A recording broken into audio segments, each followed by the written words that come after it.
पाकिस्तान में शादी करने के लिए लड़की की जो कम से कम एज है वो है 18 साल और लड़की की जो है वो 16 साल है।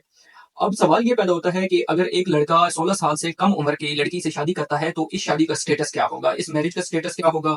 और क्या ये मैरिज जो है ये वैलिड कंसीडर होगी? आज हम इस टॉपिक पे बात करेंगे। My name is advocate Syed Azim मदी और आप देख रहे हैं मेरा एएम लॉ यूट्यूब चैनल। तो सबसे पहला क्वेश्चन तो ये है कि क्या ये शादी जो है वो वैलिड है? अब 18 साल का एक बच्चा है वो 16 साल से कम उम्र की बच्ची से शादी करता है, लेकिन कंडीशन ये है कि वो बच्ची जो है वो एज ऑफ प्यूबर्टी पे पहुंच चुकी है, यानी कि अपनी बलूगत की एज पे पहुंच चुकी है, वो बालिग है और वो शादी करती है। तो लेकिन वो 16 साल की उम्र नहीं है, जैसे कि पाकिस्तान के कानून के मुताबिक 16 साल का होना जरूरी है। तो ये शादी जो है ये वैलिड ही होगी क्योंकि एक जजमेंट है PLD 1962 कराची 442।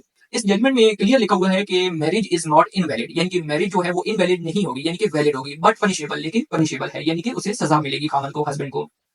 सजा उसके लिए ये है कि 1 मंथ उसे सजा होगी या फिर 1000 रुपए जो है वो उसका जुर्माना होगा। लेकिन यहाँ पे भी कपल के लिए एक एक्सेप्शन मौजूद है। एक और जजमेंट है सुप्रीम कोर्ट की 1970 SCMR 437। इस जजमेंट के मुताबिक अगर तो लड़की एज ऑफ प्यूबर्टी पे पहुंची हुई है, यानी अपनी बलूगत की एज के बाद शादी करती है और वो अदालत में आकर ये बयान देती है कि मैंने अपनी मर्जी से शादी की है और मैं अब अपनी जिंदगी खुशी से गुजार रही हूँ, तो इसके बाद अदालत जो है वो उसे सजा, उसके हस्बैंड को सजा नहीं देगा।